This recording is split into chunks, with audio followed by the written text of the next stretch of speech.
ปรับทุกคนปรับดินเฮ็ดบอลนาผสมปูนขึ้นไปถึงยอบมันเขื่อนเนาะทุกคนมาน้ำเขาได้ระยะหนึ่งแล้วทุกคนมาน้ำเข้าไปแล้วก็ค่อยใส่ไปนี่ประกอบใส่2 อันละ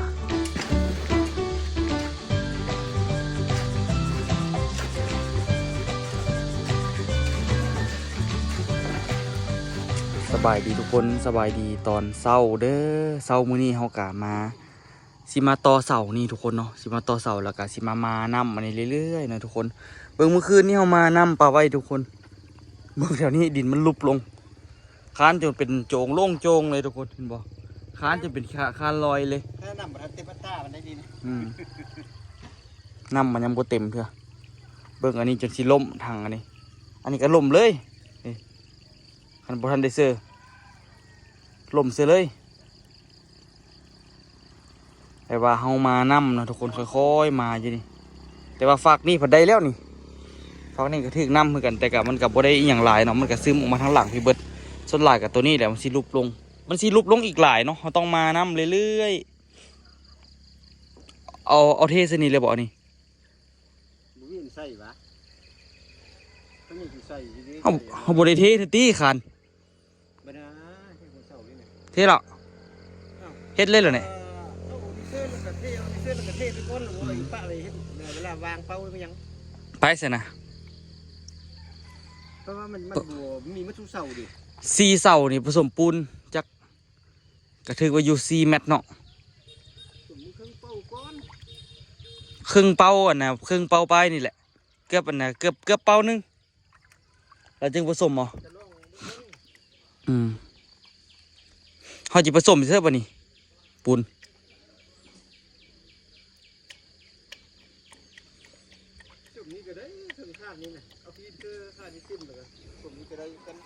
ผสมสผีเลยยักษ์จะผสมไปเสีย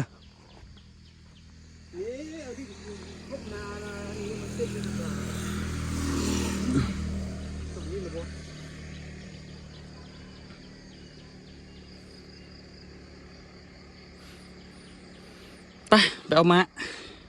ตอนนี้พอโซเทสมาแล้ว2 อันเนาะแล้วก็มีหลักลานพร้อมอันนึงสวยๆได้ยุ่มคืนนี้ตัวมัดได้5 อันทุกคนอาบน้ำว่าสิมามัดต่ออาบน้ำหรอเพราะไม่อยากเฮ็ดได้บ่ดิมันเมื่อยยังเหลืออีก7 อันเนาะมัดก็ค่อยๆมัดไปค่อยมัดไปค่อยๆแปลงไปเดี๋ยวไปเอาหลักลานพอสดก่อนอันนี้เป็นม้าที่พอโซเทส2 อันเมื่อวานนี้เนาะที่ตัวเลื่อยนะมันกะโอเคอยู่บัดนี้เดี๋ยวกะจะเอาไปใส่งานเนาะทุกคนเอาไปเยียบไว้ไปโบกไปเทไปกอมอย่างและหลายเลี้ยงเอาเติบเลยทุกคนเนาะไปเดี๋ยวตัวจับไปถึงห้านก่อนปรับทุกคนปรับดินเฮ็ดบอลนาผสมปูน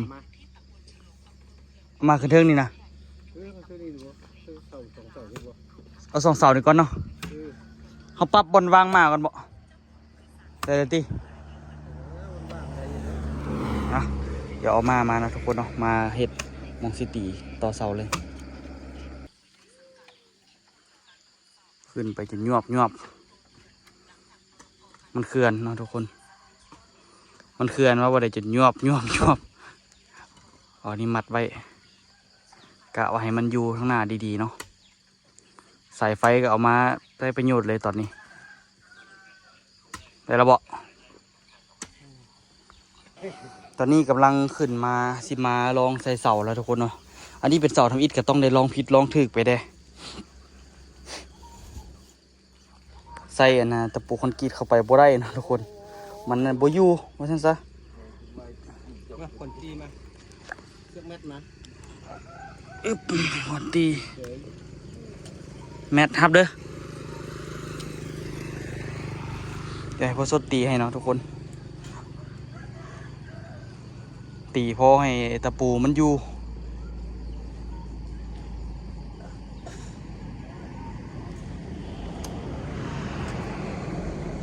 4 ด้านนะทุกคน หลายขั้นหลายตอนอยู่ก็ต่อหัวเสานี่ต้องได้เอาน้ำเทียงมาแทกดีๆหลายแนวขนาดเอาไม่ค้ำ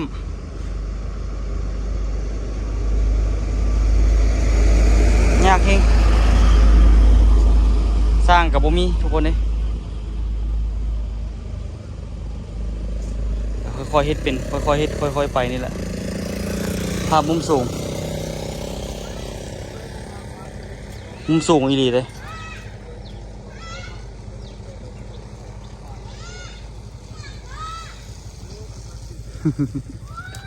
รถอันนี้คักก็ทุกคนเฮ็ดรถอันนี้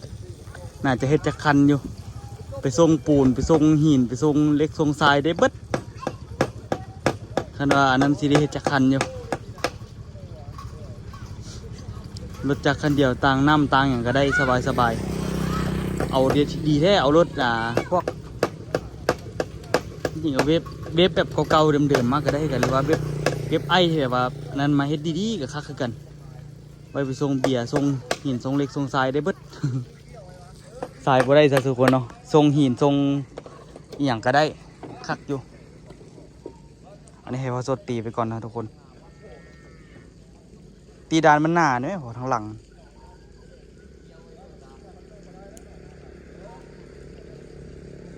ตีแล้วก็ลองมาใส่เนาะแต่เวลาตัวชีผสมปูนนี่แปลงไว้ปะมีแต่ยกโป้บ่ได้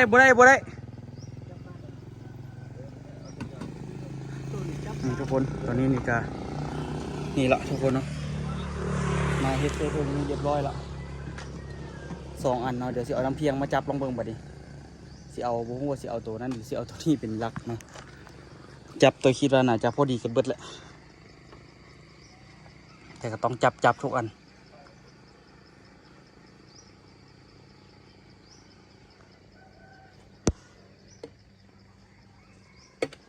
เติมน้ำเต็มแล้วบ่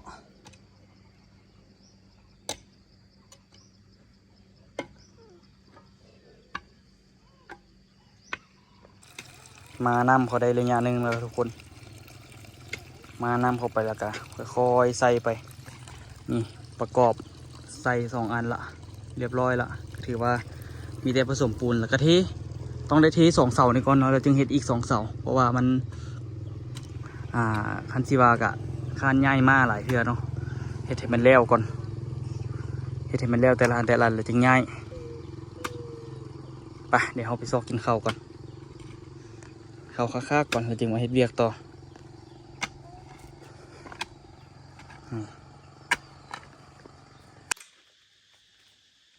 กินข้าวอูตำเจียวยังไม่มา เซ็ตอยู่อ่ะ อืม คือแม่เฮ็ดอยู่อ่ะ บ่คือ ก็จะออกเค็มโพด ไม่หรอ แต่ก็ประหยัดดีผมมาจากเฮ็ดพอดีกลมกล่อม เขาก็สีมาแซ่บอะไร จะกินข้าวกับพอดีอยู่ บุ้งสิอันเดียวกินนะแต่ละมือนี่ กินอันนี้ก็สิเป็นหยังเลยว่าหยัง ไม่จะกินแต่อีกแล้วฮู้นี่ เฮ็ดอะไรบอก เฮ็ดแกงนอก ปลาราดพริกกว่า ไม่อยากกินนะ เฮ็ดหยังซะสวย ไปซื้อกุ้งมาตำบ่ อยากกินหยังกินตำเนื้อกินหยังตำกุ้งอีก แยกไข่มดแดงมาปล่อย ภาษาอังกฤษไข่หมดแดงซอกซื้อนอก ยี่สิบจำห่างที่ห่าง เมื่อวานนี้ไปซอกซื้อปลาอันนั้นมาว่าสิปิ้งซูโพสดกินปลาในกระเพาะปลาอีพ่อว่าหั่นน่ะเพาะ ปลามอม บ่มีเมื่อวานนะ เดี๋ยวมือเดี๋ยวผมไปหาของพี่เดี๋ยว ก้อยไข่หมดแดงเฮ็ดคู่บ่ไปซอกไม้ โอ้ยปลาบุญตัวนี้เบิดมือได้แม่เนาะคนว่าเวียกมันมีแต่เทเสาก่อนสิเท่า4 เสาหมดก็คือบ่ได้เฮ็ดหยังก่อนมื้อนี้ก็ได้คันบ่มันไปหาแบบมาเฮ็ดอีก เฮ็ดมือละน้อยพักผ่อนเด้อยู่เด้อเฮ็ดไร่พอสดเมื่อยพอสดนี่ปะ เฮ็ดก็ดี เนี่ย สกุลบอกให้คอยว่า คือบ่ไปเอาแบบอยู่เฮือนหั่น ได้ตัดก่อ เราว่าการมาตัดเสื้อคนก็ว่าเราก็ว่าก็ได้ตัดก็เราว่ามาตัดเสื้อเราก็ว่าสิ บอก เนาะคนก็ เราบอกคอยเมื่อวานนี่ ไม่เราดี เราเอาไปซื้อเสียเงินเราว่าเสียคอย ๆแต่นั้นมันจับเป็นนะ ตัดแล้วก็บ่เป็นตาใส่ ตัดบุเป็นตะไคร้หรือว่ามันกระเทินหมดทุกอันเลย แม่นแล้วว่า มันไม่ป่ายไม่ป่ายนะ คอยฮู้แล้วเขาสิอันใดๆบัดนั้นมา เอามาตีบ่แม่นเอามาตีเฮ็ดคอกอันเล็กตะปูค่าย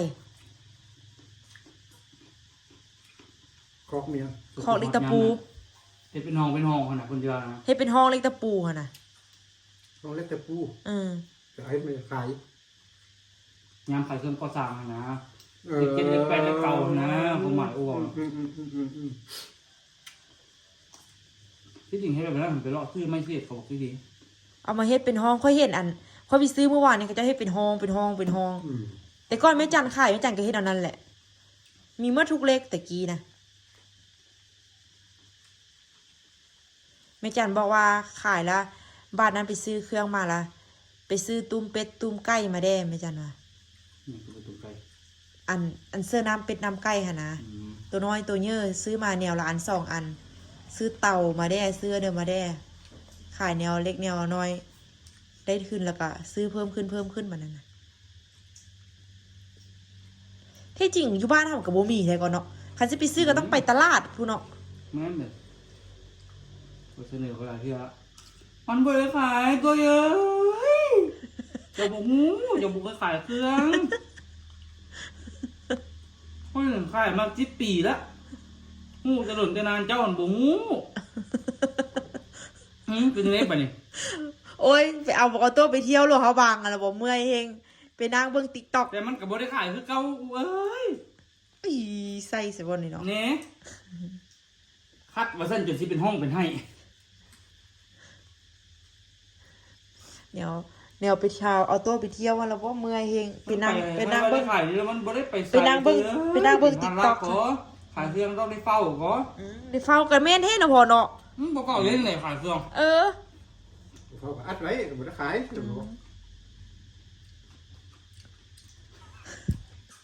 ปลุกแก้ แต่ วกัน นี่มีแม่จันบ่จ้อยขายนี่ แม่จันขายเครื่องดีกว่าแม่จันนะลูกค้าติดตึมเลยแม่จันนะ ก็จ้อยดิ พอจ้อยนึงมาอยู่ ขายอยู่แต่บ่ติดปานใด มาอยู่แรกๆนี่อีเดีย เรื่องหายเข้าป้าหายเขาเข้าหูว่ามันป้าแผลป้า เออ บ่แทง แม่วะมาค่ายแรกๆอีเดียวมาเห็นพอจ้อยย่างกลับคืนเลย แม่ว่าเอ้าคือบ่ซื้อเครื่องเฮาบ่เห็นประจันน่ะซั่นดิเอ้าบ่เห็นประจันกับลุงจ้อยนี่บ่กล้าซื้อนำเรา ด่าเปลี่ยนมีบัดนี้ไอ้เนาะคำว่าพวกบุหูเจอเกลียดแล้ว ปกตัวในการเฝ้าหา มันจะหูเจอแล้วบาดมันหัวอยู่จ้อยเรามันก็หัวอยู่อ่ะ อ้าว กูซื้อไปซื้อจังบกวนบกวน โอ้ยว่าเขาจะไปกินคนมีกันแล้วมันเป็นปองมดเขา มีมดเขาเขามาส่ง มันเป็นปองนะ บางทีมันก็เป็นป้องน้ำเฮาแท้ช่วงนี้มันนาง ไม่ขนส่งมากเลยหรอ บ้านนี้เฮาเฮ็ดห้านแล้วไปซื้อเครื่องมาขายนี่เฮาซื้อ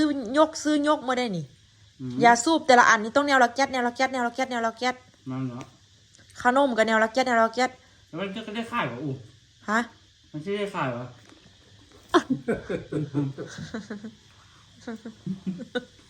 ยอกย้อนคือเด้ พอแล้วล่ะเดี๋ยวไปเฮ็ดต่อคือจะได้เทเสามันแล้วมันนี่4 เสาทุกคนเดี๋ยวตัวสิโอ้แดดออกมาแล้วบัดนี้เดี๋ยวเราผสมปูนใส่นี่เลยกะเอาเลยผสมหอบต่อหอบเลย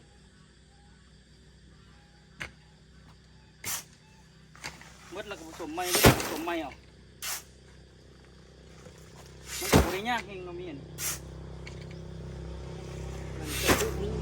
ยัดเป็น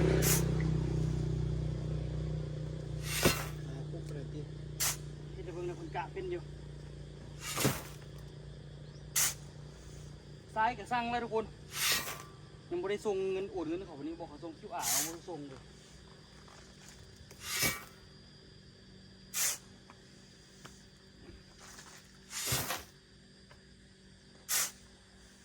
ซ้ายงามดี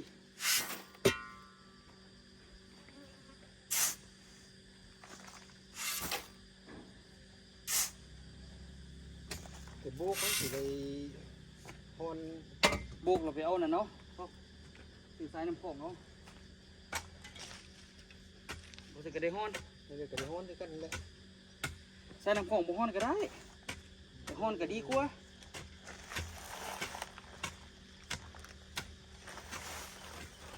ให้ปูนแดงเนาะ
พอเนาะ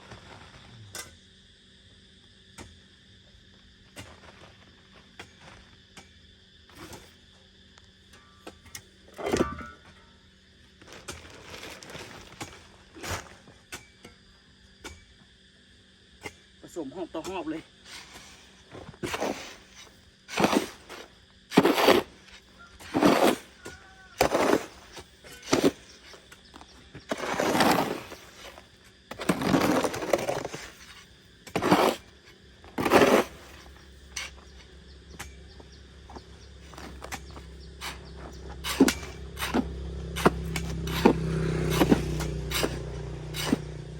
ทรายหลายโพดบ่วะ เดี๋ยวใส่ชั่วโมง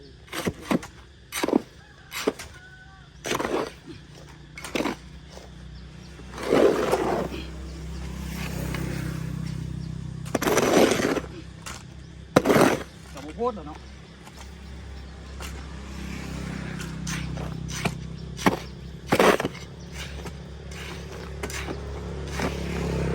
นี่เนี่ยปูน เป็นคนมันเป็นคน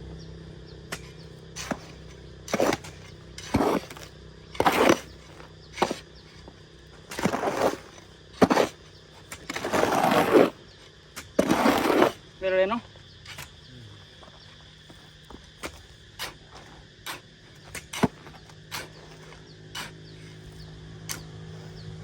หินไปดิกับน้ำ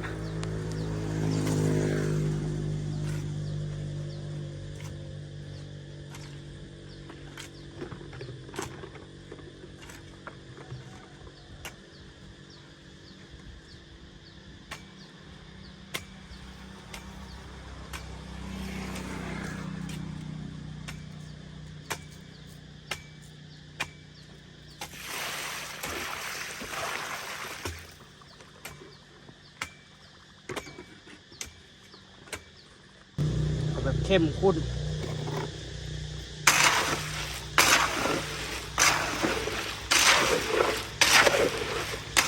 สีต่างกันเลยนะปูนแดงปูนเขียวนะ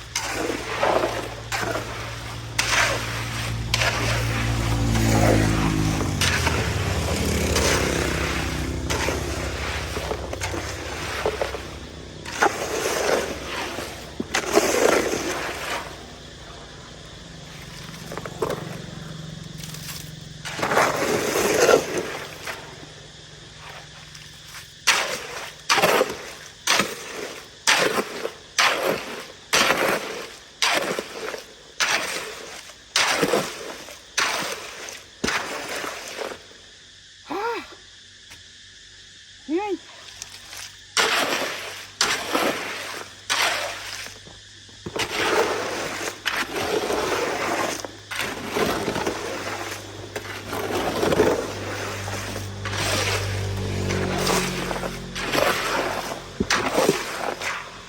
แม่บอกครับนี่จะเอาปูนอีก คนเป็นยี่คน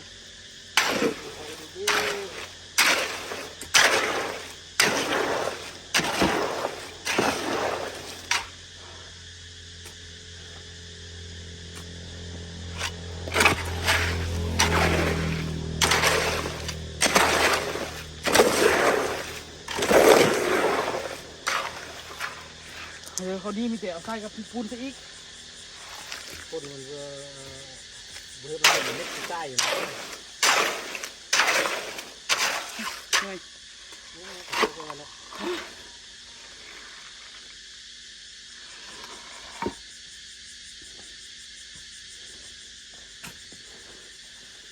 เดี๋ยวตัวชิได้ขึ้นไปถึงแล้วนะทุกคน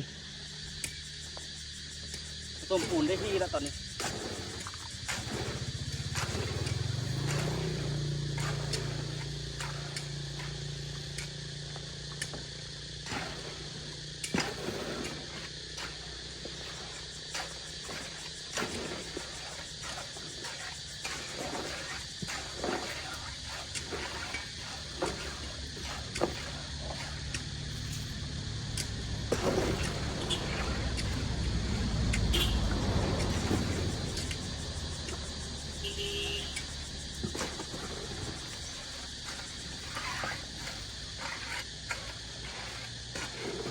โอเคมา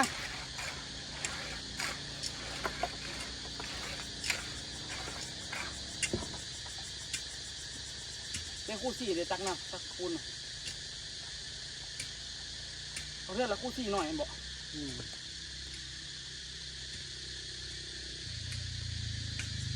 มันเป็นยังไงเอาน้ำนะลงแล้ว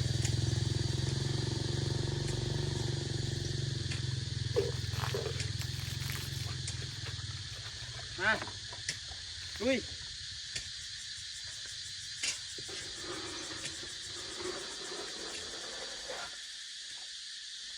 พอดีเนี่ยปูน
เริ่มมาทุกคนสองพอเอาเบื่อเดียวตักพอคือเอาอย่างมาเหยียบอีกนิดนึงมันจึงสูง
ตัวเข้มๆแล้วมันพอ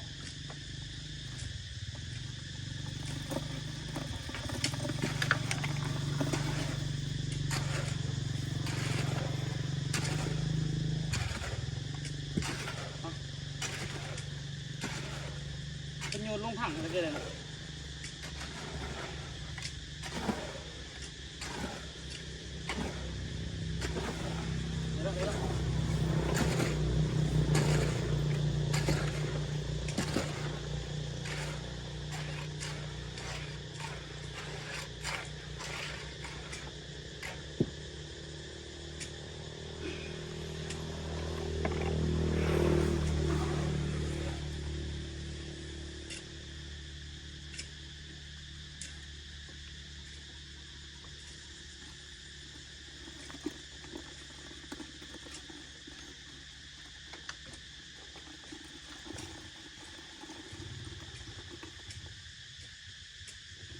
ได้เพิ่งหรือเปล่าโอ้พอที่แล้วดิเอาจับเอาดับไปจับมันก่อน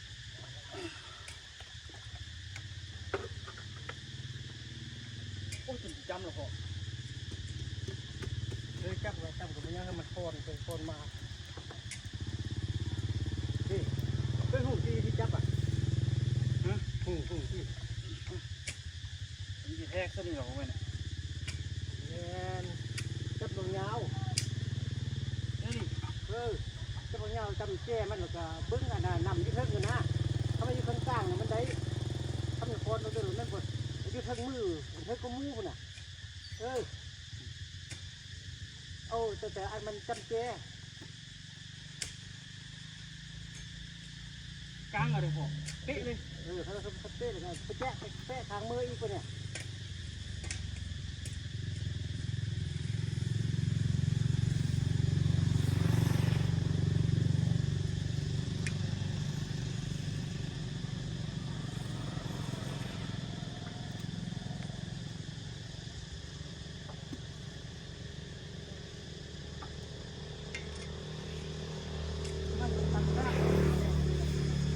เป๊ะมันฝ่ายกูเป๊ะวะ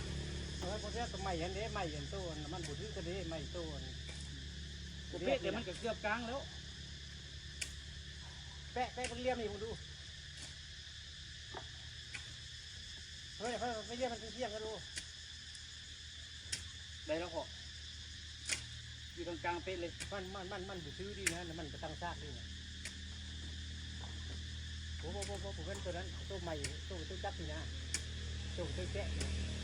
มันจะทิศทางนี่แหละแล้วจะได้จูตัดมันแห้งไปเนี่ย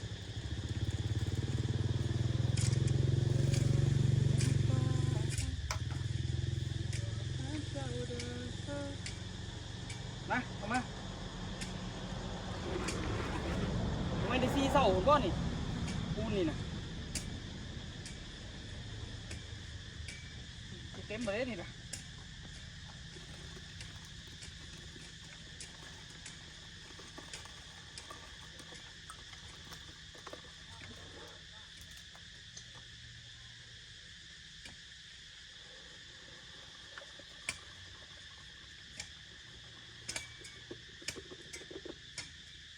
เอาผมตีต้นค้างมันแต่ละข้างเราจับเล็กมันอยู่ตรงกลางหรอกดีกว่า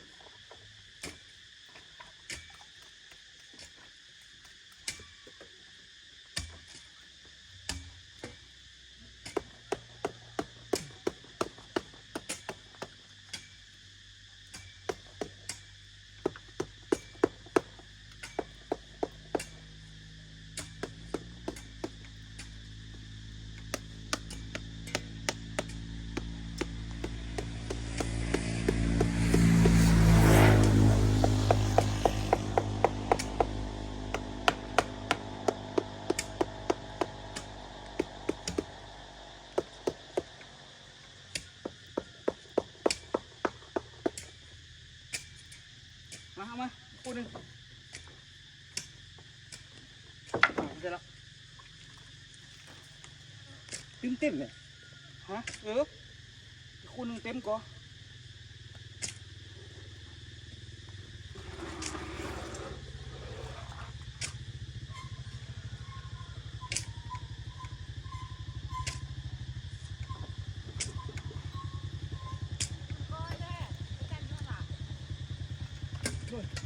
มาอยู่กับเสียงก็เจอไหม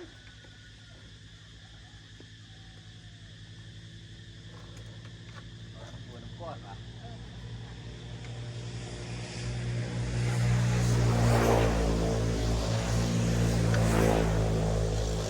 เยี่ยงเอาไป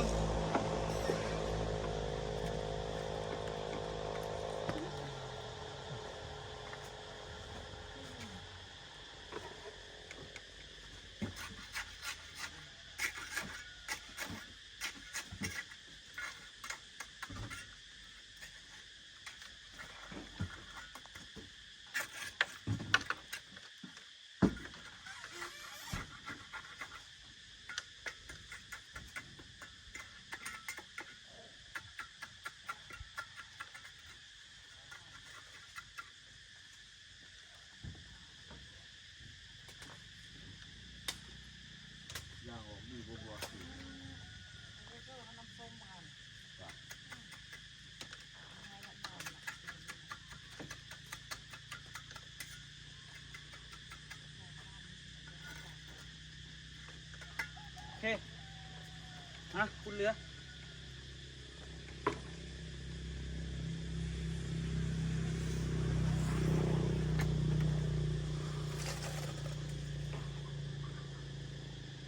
ที่เสากันเรือบ่บุญเลย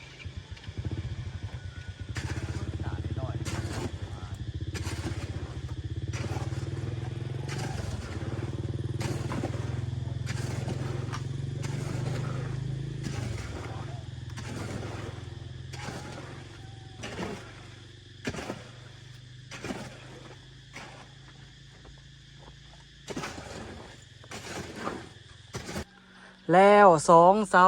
ทุกคนเลยนี่เหลือต่ออันนี้อีก2 เสาเนาะมือนี้แล้วก็สิได้พักผ่อนแล้วทุกคน เพราะว่ามันก็บ่ได้อันนั้นหลายแล้วเนาะเดี๋ยวมาพาถ้ามาเบิ่งตอนท้ายทุกคนโดยคอมโพโซเทสเนาะต่อน้ำกันมือนี้4 เสาพอมืออื่นเอาอีก2 เสามืออื่นเอาอีก4 เสาเฮ็ด3 เทื่อก็จบนะทุกคน